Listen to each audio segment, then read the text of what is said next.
好，其实呢，在国际间，大家除了关注明天即将要登场的这个拜习会之外，大家也都在关注的是，到底以哈战争目前的状况是什么？好，现在呢，这个西法医院大家开始在问了，到底为什么？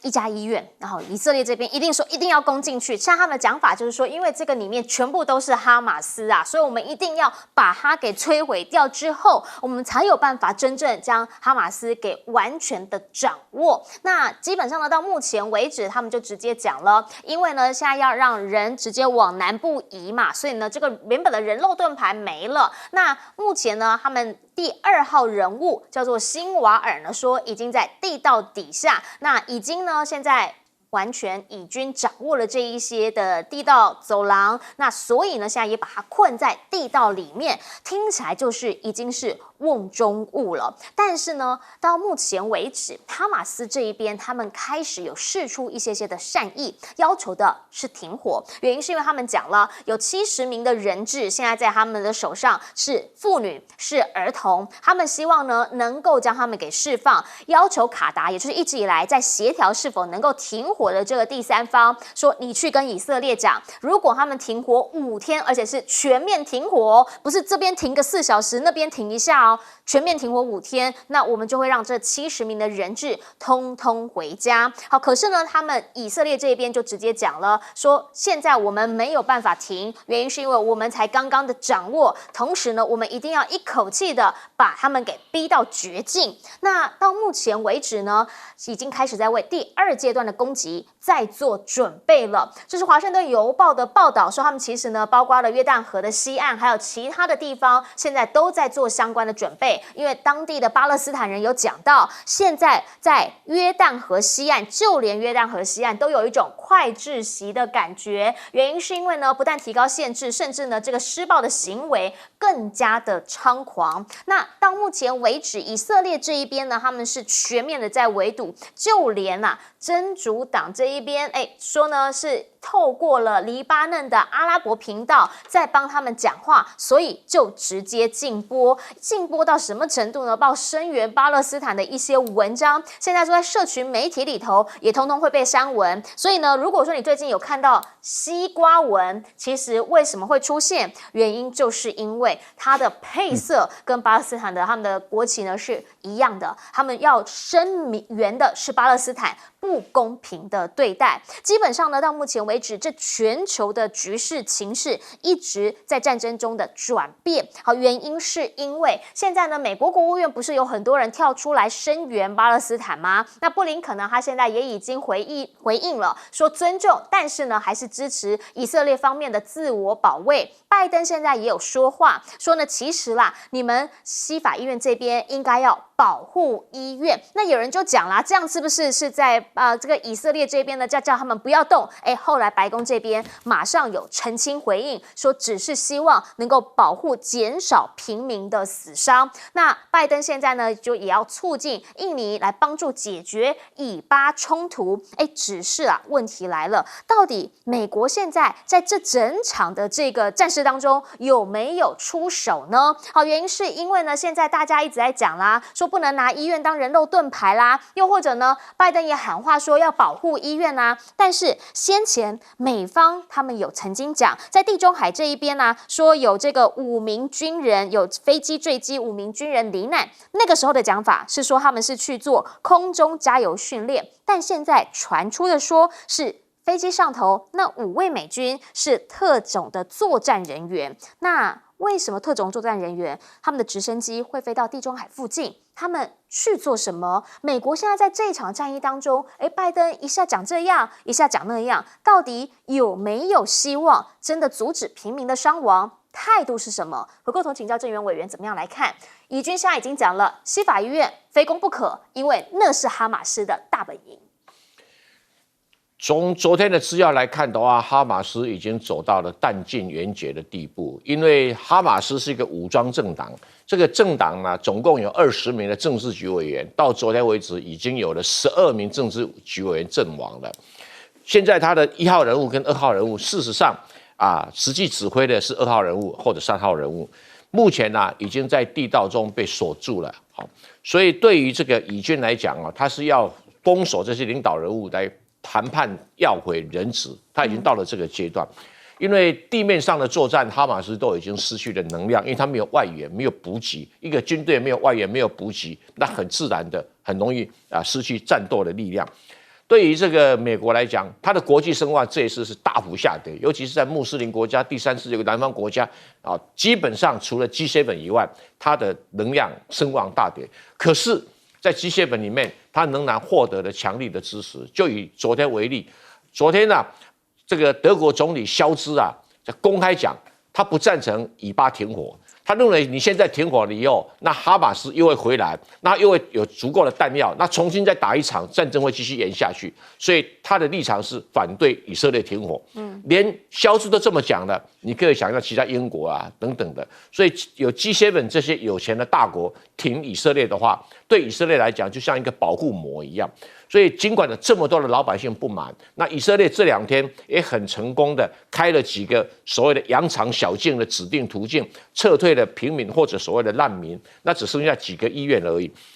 现在以色列表达说，必要的时候他要自己来撤退医院里面的人员，那表示什么？他要做最后的终局之战。终局之战的话，哈马斯是没有赢的局面，在战争刚爆发的时候，我就判断这场战争大概1到2个月内就会结束。可是很多网友不认同我，说我怎么没有同情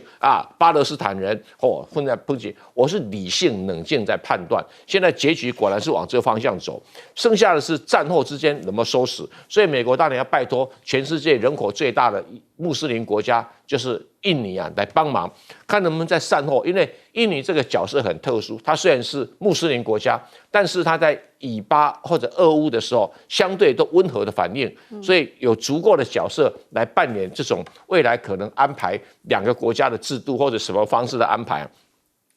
能够给美国一个协助，甚至于就是说安抚其他的穆斯林国家，可能不一定直接对以巴有帮助啊。那当然了，拜登这个现在当然最急的是希望有一些美国的人质能够顺利的释放，对于他竞选连任是有帮助的。万一说这些美国籍的人质死亡的话，人们就会把这个账算到拜登的头上，这个才是拜登真正，拜登根本不会去关心说以色列再打下去会什么结果。那以色列会打下结果，大概已经是可以预料的那黎巴嫩的真主党不会真的跟以色列发生太大的冲突了，因为黎巴嫩真主党一定要表现一下他在这个穆斯林世界里面有足够的分量，所以发1、2颗意思象征性的打以色列。以色列很清楚打的不是什么重要的地方，所以以色列当然会在宣传上面去限制他的频道啦，或者说回应一下武力。但看起来真主党跟以色列好像有默契一样，不是真的要开打，所以这个有关你说以巴战争战火会不会扩大，刚好跟我第一个时间判断说不会扩大，不会影响油价的方向是一致的所以约旦河西岸的巴勒斯坦人这段时间会比较辛苦一点，但是未来可能他们的执政力量也会进入加沙，因为本来加沙跟约旦河西岸已经是变成2边几乎互不往来了，那现在未来可能会把它交给这个阿巴斯去统治加沙走廊。是好，其实拜登呢，他现在有跳出来讲话，讲的是西法医院的部分。那当然，这个就是原因，是因为大家都在讲嘛，不要伤及平民。但大家也要问，美军到底在这场战事当中，他们有没有在里面扮演什么样的角色？因为现在就传出了说，怎么会在地中海附近说有美国的军机坠毁这上面的那5个人竟然是美国特种部队的人员？那跟原本讲的在做这个加油训练等等，这真的是说真的吗？来，玉芳委员。美国当时战争爆发的时候，美国立即运送这个武器给以色列。他第一批武器里面是包括精准炸弹。你觉得后来用在加沙走廊炸那些大楼的炸弹是来自哪里？所以美国当然是有角色在里头。在对这个加沙的这个作战里面，美国也派了人员进去。他们的对外的说法是说要帮忙援救人质因为美国也有人质被扣留在哪里。但是以美国跟以色列的那样的密切的关系，你想想他派了这么多的船舰到这个以色列附近的周遭的海域是做什么？那也门那个叛军发射的那个飞弹要打向以色列飞弹，被拦截是谁拦截下来的？那从海上过来的那个是美国的军舰把它拦截下来的。所以这个也就看得出，美国当然他是一定要帮以色列了。那我坦白讲了，这场战争是值得我们观察的原因，是因为美国一直叫我们要准备打城市战，打巷战这样子，只是没有讲出地道战而已啦。那这个是给我们观察点，因为事先有很多的这些所谓的专业学者也在分析说这场战争，然后讲到因为10年前。以色列也在这个地方打过所谓的地道战，吃了亏了，吃了亏，所以他们认为在经过这么长时间的这样的经营，这些地道战的能力更强，就是这些哈马斯可是其实战争的进行的程度如何，哪方胜败，真正胜败的关键在哪里？其实，在研究战争来讲有一个很残忍的做法，但非常有效，就数尸体。数尸体，你知道到昨天晚上为止，以色列军队在加沙10月27号发动战争到现在大概17天了吗？16、17天了，他们死亡人数是45个人。原来以色列军方的估计是他们准备进入加沙作战，最高大概死700到800个人，最少也要死600个人。结果到目前为止，这个战争我认为。大部分的战争已经过去了，可能剩下1/3左右的这个战争要进行，那他才死了45个人，你认为很多吗？你认为真的哈马斯有这么厉害吗？因为以色列这10年来也精心的在研究，有一天他们要重新回到加沙去作战的时候，他们要用什么样的武器、什么样的战法来对付他们。所以你看他为什么那么残忍的把大楼一栋栋炸，死了1万多个巴勒斯坦的人，他认为要对付这些所谓哈马斯的这些人，他一定要把大楼给炸了，炸了，同时就把那个出口、入口都给掩盖了，就这样子。而且呢，你攻进去的军队比较不会受到埋伏，所以这个就我讲，他一直叫我们说要准备好打城市战。所以这个城市战如果真的爆发在台湾来讲的话，老共会在这边有所学习。他一定会非常残忍的如果要进台北，把台北很多大楼先给摧毁。这里面是值得我们去学习的。哈马斯可以撑，说实话还是因为它有地道。我们台北市怎么去挖地道？你跟我讲，对不对？所以这个就是说我们要很残忍，但是必须要去参考乌克兰进行的战争、加沙进行的战争对我们台湾的意义是什么？我们可以学到什么东西？但是我非常不看好哈马斯，虽然我同情可怜巴勒斯坦人，但是。实际这个战争的残酷面，就是他们已经失去了这场战争了。请教一下赖老师。加沙这个地区就有大概台北这么大那如果说北加沙就是加沙河以北的话，那你再把台北切掉1/3，这个战争就在这个台北的1/3这个地方打，已经打了2个多礼拜、3个礼拜了。如果从10月7号开始计算起那么以色列开始轰炸到现在已经是11月14号了那也就是说，已经打了1个月又1个礼拜了那到目前为止那由于这个哈马斯还有加沙地区的讯息基本上都被切断了，所以消息能够流出来的已经是很有限。以色列这边能够放出来的消息是比较完整的也就是比较丰富的。那这个本身在宣传战这个部分里面，新闻战。那么就会产生2个不同的一个地位，这个情况跟在俄乌的战争的情况也很像。俄乌一旦冲突的时候，我们看到大部分的消息都是从美国那边放出来的，俄国的新闻包括俄罗斯的通讯社，基本上是被欧美的国家封锁。所以刚开始的时候，大家都认为说，这个好像这个战争的情况是不一样的结果俄国很短的时间内，我们看到了它占了12万多。快13万平方公里的土地，那到目前为止还控制了大概12万平方公里的土地，台湾3倍多大台湾不是台北市，台湾3倍多大已经控制了到现在。那乌军反攻无力，之前在今年6月的时候，也欧美的媒体宣传说乌军反攻很厉害，结果我们看到整个都顶在那个地方，僵在那个地方，要打到何年何月何日不知道好，现在的情况是这样，在加沙这个地区啊，目前爆发的您刚刚提到的西法这个医院是很大的一个医院，这个医院里面就是目前还有2000多人在里面，有包括绝大部分的工作人员、医生跟护理人员，他们拒绝撤出，他们认为伤患没有撤完之前，他们不愿意离开。以色列指控说里面有这个哈马斯的指挥中心在里面，哈马斯否认，当地的医生也否认，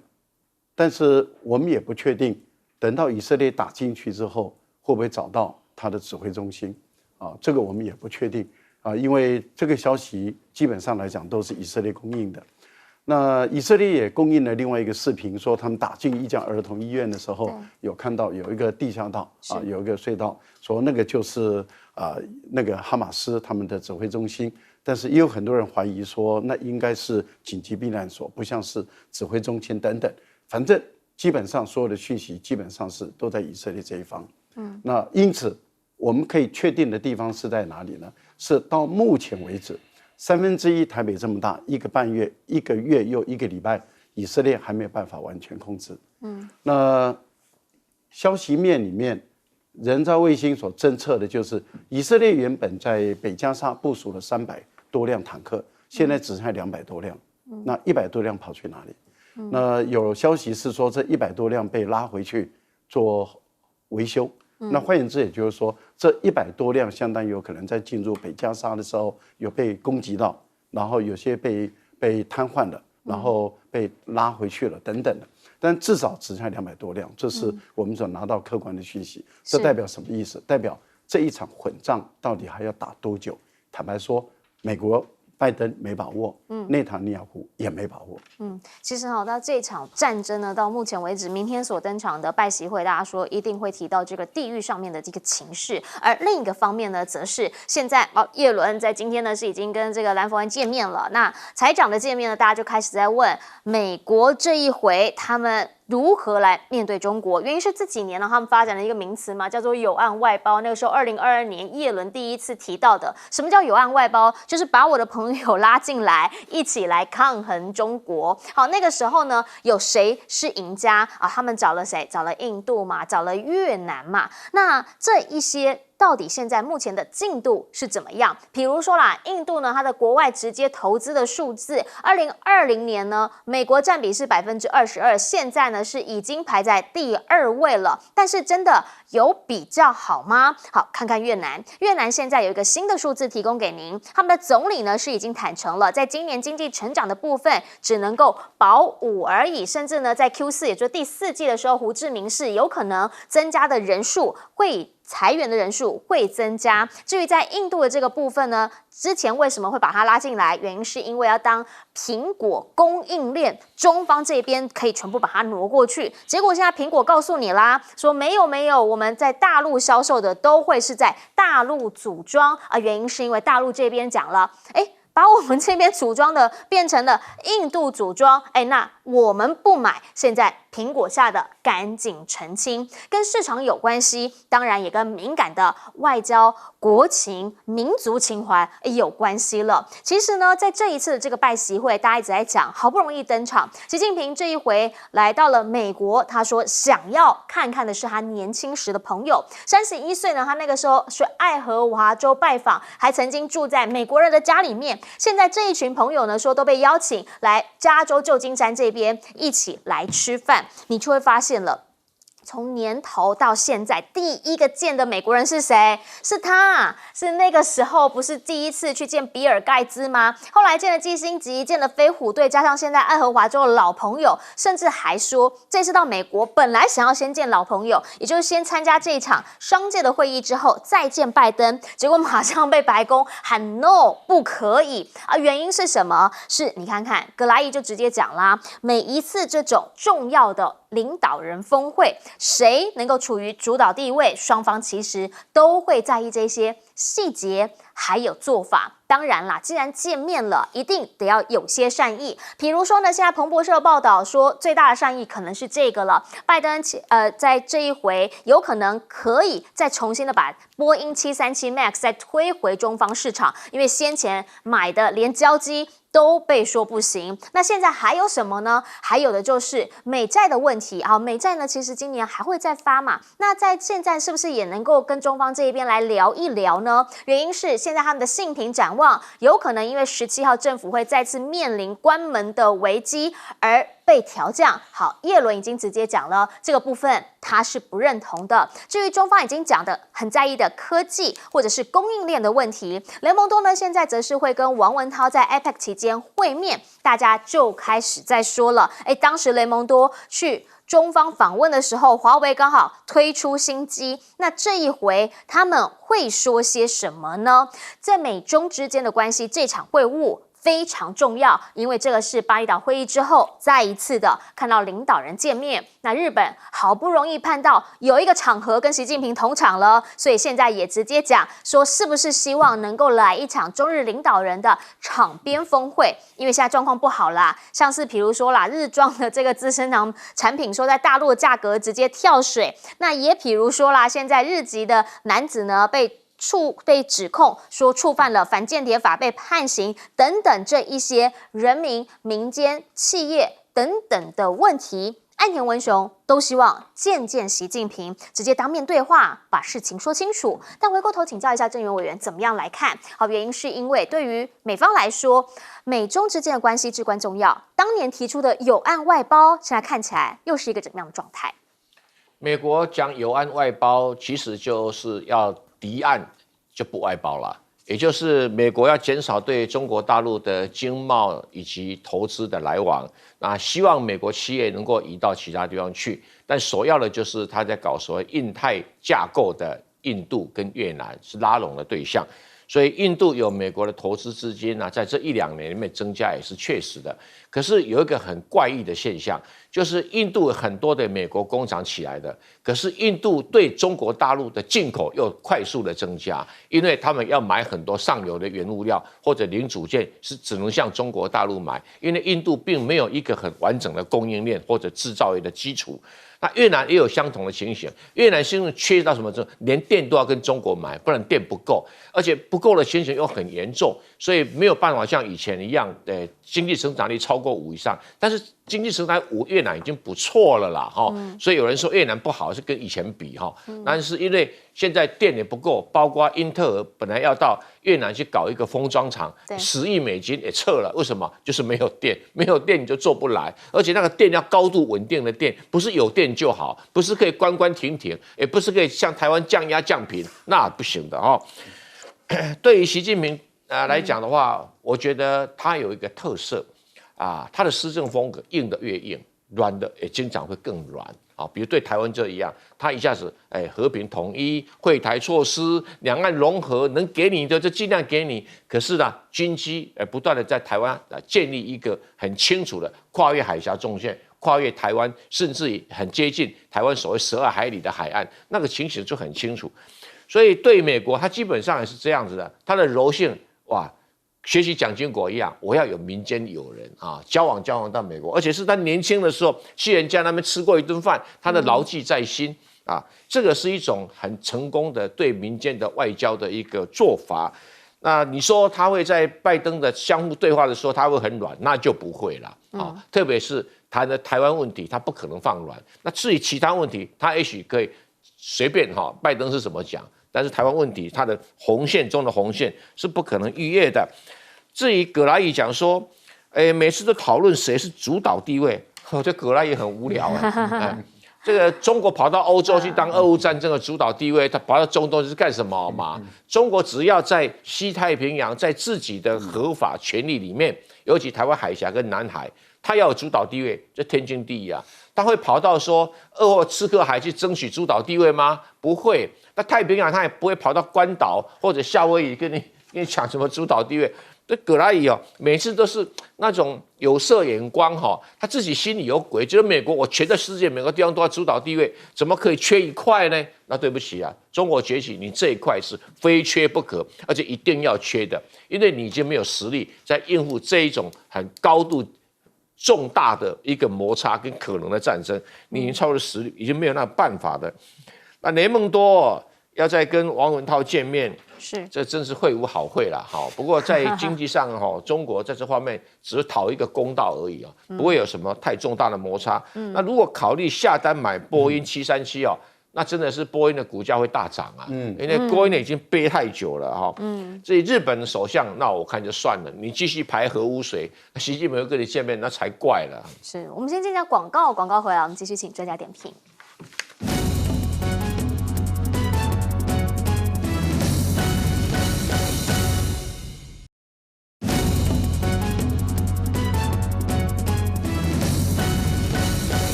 好，我们刚刚讲到这场习拜会，对于美方最期待的，当届最期待的，可能就是波音公司了，因为现在说习近平考虑要再一次的下单波音737 MAX。我觉得大陆跟美国之间的关系我想从川普一直到现在拜登，我觉得大陆的应该已经分析判断的已经路线很清楚了，也就是说现在整个华府他们的氛围，不管是参众两院也好，行政部门，也就是白宫或者是这个国务院行政部门，立法跟行政两个部门，对于中国大陆都是很不友善的，而且整个氛围是不友善，所以他们要透过这个联邦政府去通过什么样的一种政策然后修补两边的关系，难度很高，但是又不能够再坏下去，所以现在的定调就是止跌回稳就不错了这已经是很基本门槛了，不要再往下走，停下来，这样就好了。但是我个人认为，一旦停下来，慢慢会往上飘，应该是不会再继续往下走。为什么呢？因为大陆现在把整个策略从过去是中央政府对中央政府的这个策略，它转变成为中央政府、大陆，以及它的地方政府面对的是美国的民间，商界。还有就是地方政府，所以你看，在这一次见加州州长的时候，又加了一句话，叫做“活力在地方”。对，那这个就涉及到一个问题了。大陆的购买力确实是很强大，到目前为止还是很强大。那各位，你想，如果波音要卖到中国大陆来，波音的所在地在哪里？波音的总部、波音的生产基地西雅图，对不对？好像是好像是蛮重要的西雅图。对不对？那你想想看，那你如果说是地方的州长带的他的参众两院的这些州选出来的议员到中国大陆去访问了以后有了一些订单，这个对于这个州跟中国大陆关系的改善会有帮助。如果说农业州爱荷华州，农业大州，他们要把东西卖到中国大陆去，他们的州长带的参众两院的这些议员到中国大陆去，然后两边有更多的来往，订单就慢慢的一直来，甚至连这些石油的大州也都开始这样子用地方跟大陆的之间的来往，可能氛围会慢慢改变。那由于州选出来的参议员或者是联邦的众议员，他们本身由于涉及到自己选举利益跟州的利益，他原本的很多的反华的态度可能会有点调整，那就地方改变。那么影响到整个联邦政府、华府的生态，这是长期的工作，但是确实有可能可以达成的。你不然的话，你从华府来改变，难度实在太高了。是，而且美国联邦政府地方的态度，它跟中央不一定一样，那是不是可以从其他角度来切入？等等广告回来，我们要请玉芳老师来帮我们总结。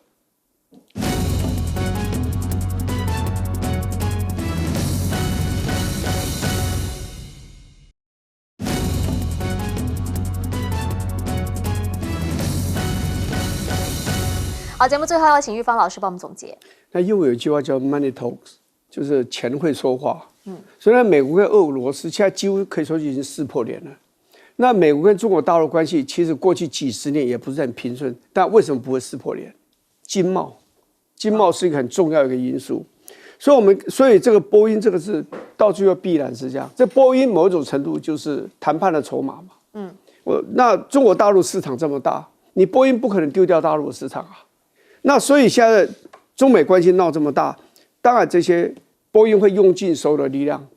要拜登政府做一些调整嘛，啊，就是要和解嘛。你们看最近这个也是一个很好的例子，因为我刚刚讲岸田文雄日本首相，他3月底的时候，因为他的日本成功的跟南韩和解了，那岸田文雄又很勇敢的突然间造访这个乌克兰，对，啊，所以呢，他的那时候的民调非常的高，48%。那你说这个好像不怎么样，可是你要知道，这是好多个月来的第一次，人家对他的肯定啊，多于对他的否定，就不认同度只有44%，认同度第一次超越了他48%。可是最近几点就是那个富士那个新闻网，跟那个财经新闻他们合作的一个民调嘛，然后这里面就看到一个他的民调的不支持率已经到达68.8%，就是批判这个岸田文雄，不接受他的这样一个政府的整体表现，主要就是经贸的问题。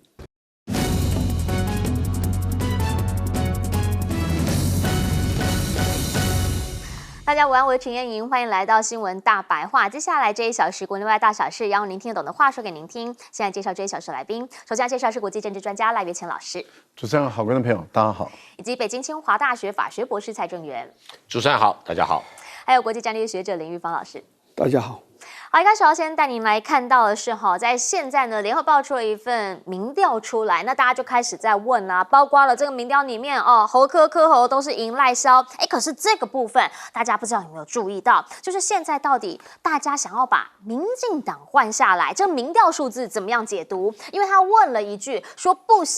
最不希望谁当选总统，结果发现赖清德怎么又是第1名，1/3的人不希望他当选总统，最不希望当选总统的最后1名，就反啦，就是说没有那么不希望他当选总统了。侯友宜反而在这个选项当中没有被这么强烈的反对，大家开始在问了。赖清德说，他当总统，两岸发生的战争几率是最低的，这么一件事情是不是民意不同意？其实呢，为什么现在大家对于这样子的一个氛围、这样子的一个感受会强烈？原因是因为美中之间现在拜习会即将要登场啦，很多人在担心啊，我们台湾人家说是那个红线议题，我们会不会在那里面被拿去交易什么？开始有人有这样子的一个担忧。好啦，政府很直接的告诉你，你看看报道都怎么写的，说传拜登具名说反台独，还是这个《金融时报》引述白宫官员的报道说呢，他明确的说出反对台独，这是对岸的立场，但是他们现在不打算改口，还说呢会明确的告诉习近平不要干预台湾大选。赖清德也跳出来讲啦，就说美国会要中国不要介入台湾选举，反对中国扶植亲中政权。吴钊燮直接讲，不要怀疑美国人对我们的支持，就连邱泰山都讲话了，说我们陆委会这一次有派人来获得相关的讯息，这次不会有新的说法。政府开始在帮美国挂钩警，但要不要听听美国官员怎么说？苏立文的讲法是，他说我们确实会谈到一些重点议题啊，里面会包含台海没有错，但是当大家问到是不是真的拜登会当着习近平的面要他不要介入台湾大选的时候，他拒绝证实。那大家就要问，到底现在台湾所理解的美国跟美国实际的美国是真的一样的吗？南华早报呢现在的报道是说，基本上在4月的时候可以见端倪。赖清德那个时候过境美国，美国其实是事先知会对岸的，表示说呢，这个是一种释出善意，这是先前从来没有过的事情。大家开始在问，是不是真的美国态度现在也是有一些在转换的？其实美国盟友态度转换可能会比较明确一些。好，原因是因为呢，现在当蔡英文告诉我们说世界正在准备上架台湾，赖清德说已经成功把台湾上架到国际的同时，人家在做什么？英国他们现在换了个外相，先前呢跟中方没这么熟悉，现在换了一个卡麦隆，也就是他们的前首相回来。卡麦隆哪号人物？卡麦隆当时他在当首相执政时期，跟对岸跟中方他们的关系被称作是黄金时代，各方面的大方面的合作，跟习近平互相的往来，两国的关系那个时候是高峰。那再加上谁？加上就是去年底开始，德国的肖兹，今年4月的马克宏，11月刚刚才去中方的艾班尼斯，澳洲总理，一再的看到，基本上这一些都算是美国很铁的兄弟了吧？怎么最近跟中方好像都有往来？都有互动，更别说白宫他们自己本身了。好，原因是因为明天拜习会即将要登场，现在呢，苏立文就直接讲了，他们就是要重建跟中方的军事关系，因为担心会有所谓的误判或者是冲突。那这样子的一件事情，为什么美方会这么样的要求，这么样的在意？因为现在这个消息就告诉你了，歼16呢说，其实他们也曾经被丢过干扰弹。先来听听，这个是央视的报道，一个解放军的空军驾驶，他直接告诉大家状况。印象比较深刻的飞行是我们就是双方相遇嘛，但是当时敌方的飞机就反应比较大，当时我们在空中缠斗了有5分钟，搅到了一个空战圈，这是突发事件。当时我是身为一名年轻的飞行员，当时也没想别的，杜锋瑞大队的要有这种敢拼敢战的勇气，是吧？要敢于亮剑嘛，就是因为当时我们咬到他尾后了嘛，他就是比较慌忙嘛，就是也害怕嘛，就投了红外弹，就是溜溜溜溜的逃跑了。好，就是呢，美中双方基本上在过去这1年，其实你也可以看得到，基本上多次的来到了中方的这个沿岸地带，然后呢来做侦察。侦察机当然它就只是侦察，但如果来的呢是所谓的军机、战斗机的话，就会是刚刚那样的一个场景。那个时候呢，他们两方在空中是缠斗、追尾。为什么要追尾？因为你开到他后面，你随时就有可能会对他采取攻势。所以呢，状况情急，现在就是担心有这样的一个状况会爆发误判，所以美方急于的跟中方来对话。明天习拜会要登场，当然大家就会更在意他们里面到底谈了些什么。回过头来要请教玉芳委员怎么样来看？好，原因是因为现在呢，就是因为美中台3方这样子的关系，其实对于明年初的这场选举，很多人是会把这个纳入考虑的。现在说不希望赖清德当选总统的民调有31%是最多的。这里面主要还是战争跟和平的选择的问题啦。因为的确，赖清德虽然说过他当总统，两岸发生战争的几率最低，可是百姓不会忘记，就是说历任的行政院长没有一个人像赖清德这样在立法院说，表明他就是台独的工作者。所以美国人也因此对他是非常不放心的。所以他上次到了美国，那个接待的那个层级其实是压低的。你说侯友宜到了美国，还一共见了十几位的这样的一个国会议员、参议员加众议员，可是你赖清德，你就是没有办法。这就证明说美国人是有意要压抑他。那如果是像赖清德讲的还有这个吴钊燮啦、邱泰山讲了，好像全世界都非常的关注台湾，然后美国也对台湾非常的这个友善的话，那就干脆建交就算了，就恢复邦交就好了嘛。那就没有，就美国做了选择，因为美国所有国家都很现实美国也不例外了。那他们的选择，美国选择当然就是觉得说，他跟中国大陆打交道，建交会比给我们建交有利嘛。我们当然很不爽，可是这个就是这样子嘛，我们没有办法对抗嘛。那所以这个东西，我认为外交的议题会持续的发酵，战争与和平的问题会持续的发酵了。所以这个就是说，为什么有这么多高达31%的人，他们是台湾的选民是不希望赖清德当选的。那自己讲到那个喀麦隆的问题我认为英国人是看到了澳洲的情况，他有所学习澳洲的也是一个外长就改变了中澳的关系这位外长叫黄英贤，他是出生，他的父亲其实他小时候出生的地方就马来西亚沙巴的客家的家庭，他上去了以后，两岸的这个澳洲跟中国大陆关系正是快速的改善，当然跟这个艾伯尼斯也有关了，因为艾伯尼斯可以讲中文，他跟前面的那个澳洲总理 Morrison 是完全不一样。Morrison 是以仇中，就是说历任的澳洲总理他是最仇中的哦。当然 Albanese 的看法是不太一样，说竞选期间其实澳洲人民就做了选择。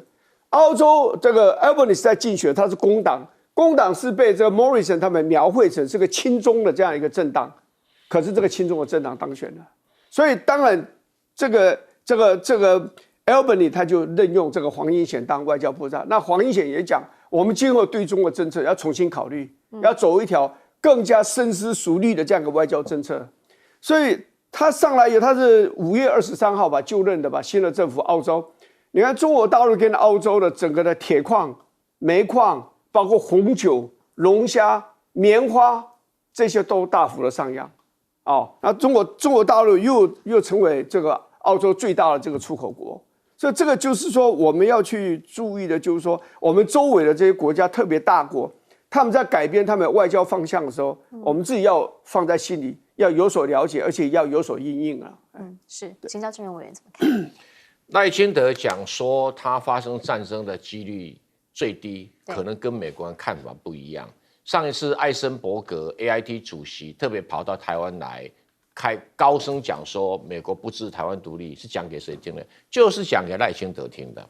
所以美国人当然了解到赖清德的政治立场，也担心赖清德的政治立场会给大两岸关系。什么大两岸关系呢？台湾海峡的两岸是小两岸，太平洋两岸是大两岸，会给大两岸带来太多的冲击。可是我们台湾现在面对的现状，即使是到这2天出来的民调啦，虽然说可能柯侯配、侯柯配会稍微高于这个赖清德的赖萧配，可是不要忘记了，看好度还是赖萧配高。这是我们必须一个面对的一个客观问题，也就是台湾选民可能大部分都认为赖清德是可能带来战争的几率很高，可是呢，还是有很多坚强的支持者要支持赖清德当选，反而大多数反对他的是分裂的，所以造成大家认为说赖清德当选率还比较高，所以啊，这些其他在野的一些候选人啊，可能要仔细想一想。那如果突破不了这个困局的话，赖清德当选，那表示说台湾继续在往发生战争的几率的方向在走。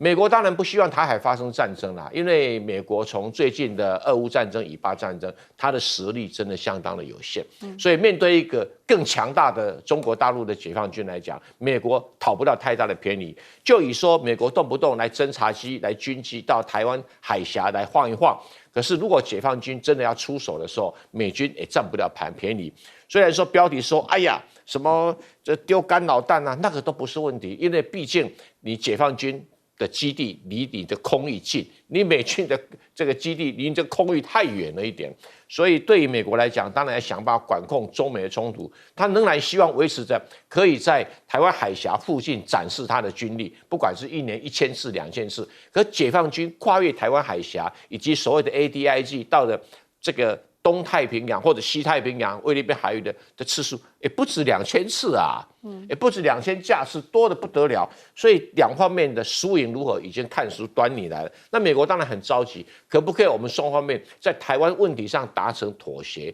美国一再会讲说我不支持台湾独立，但是美国有没有反对台湾独立？也没有。那中国大陆又说反对台湾独立，可是他中国大陆又讲和平统一，也就是会形成一个长期的忽高忽低的僵局。因为对美国来讲，台湾有一个独立的力量是它可以运用的筹码。那对中国大陆来讲，他只要说拿到相当的筹码，说哎呀，我两岸的和平统一仍然有希望，他可以安抚大陆的老百姓，维持他的执政其他项目的顺利。那剩下的中美两国就是所谓的竞争问题，都集中在科技啊或者这个经济问题，那个中国大陆很容易突破了。唯一的决战点仍然是希望大家把台湾发生战争的几率往后拖、往后推。但是根本问题如果没有解决的话，到底能够拖多久，能够推多久，也没有人知道。特别如果说2024再让民进党执政，那很显然的，两岸关系这个小两岸的两岸关系，多多少少会有很多的障碍无法跨越。那大两岸关系要忙着处理这小两岸关系，你可以知道说擦枪走火的几率就比以前更大。那如果说等到了中国大陆一切都准备妥当，他真的对于无法忍受的小两岸关系啊，会像俄乌或者像以巴这样发生冲突的话，那倒霉谁？就是我们。可是我要问一下，我们台湾人为什么要选出一个战争几率最高的赖清德呢？是，来请教赖老师哈，原因是因为现在两岸之间，当然啦，我们大家都是希望不要战争，要和平。但问题是，基本上美国现在他们要跟拜习会谈的是什么？谈的是重建军事关系，因为真的就发生过摇尾、追尾，然后呢缠斗这样的一个事件。美国它越来越担忧啊，跟中国大陆在南海或是在台湾海峡，甚至在北部东海这个地方发生的这些军事摩擦，演变成为两国之间的军事的冲突，那么甚至在往上攀升，那么或者是突然间中断了两国之间的正常的经济外交的关系，他越来越担忧，所以他一直想要恢复这个所谓的军事的热线，或者是恢复军事的正常的沟通管道。但是由于美国过去就是刚刚就在去年在香格里拉建立了战区级的军事热线，所以等于是战区总长、部长级都建立了，结果佩洛西就来了，所以就玩了一套。那这样的情形下，破坏了两国之间的军事的信任，这个断掉了。现在美国要重建，美国就必须要付出代价。所谓的付出代价，就是中国大陆一定会提出条件、提出门槛，那你美国要满足这个条件、这个门槛，才有可能恢复。因为设立门槛的目的是你一旦碰触了以后，这些沟通管道就会立刻关，所以开很难，关很快这样的一个前提，我个人是认为说，美国在南海这个部分，跟在台湾海峡，跟在这个东海这个部分，美国一定会有所约束自己了，会收敛，也就是不会再像过去那样的嚣张，或是那样的冒险，应该是会收敛，也就是建立起门槛，建立起一些规则。另外一个部分里面就是您提到的有关于民调的问题，我倒觉得这个是很有趣的啊。台湾的民众认为赖清德最有可能当选，那是因为他很清楚的知道非绿阵营的不团结因为非绿阵营的不团结，所以赖清德最有可能当选。可是台湾的民众最不希望他当选，最害怕他当选，因为一旦他当选，台湾的民众变成有可能要像加沙地区的人一样，或者是准备要逃亡，或者是要离开。那这个也就是所谓的移民单位里面认为已经有在移动的现象，里面有很多是绿营的金主、绿营的有钱人。可是台湾的民众又觉得侯友宜当选的几率在非绿阵营中是比较低的，但是他如果当选却最安全可靠，也就是如果他当选，台湾的民众最不担心。那代表什么？代表侯友宜对于稳定两岸之间，或者是中美台三者之间不会爆发冲突的可靠性最高。那侯友宜为什么没有好好的善用这个优势呢？没有善用这个优势，就怕民进党帮你抹红，你难怪会把自己完成民调支持度一直上不来，怕被抹红你就越惨。上一次的选举难道不就是一个经验跟教训吗？最后一个，邱泰山，如果你的预测错误的话，要不要负责任下台？你说中美之间台湾的问题不会变，有变了你就给我下台。吴钊燮不要说大话，请问一下，习近平跟拜登在15号哪一天15号的上午还是下午，在哪一个酒店，然后谁到谁那边去，你给我讲清楚。如果你真的情况是掌握这么准的话，你就直接公布嘛，不要到现在都还没有公布，只会说大话。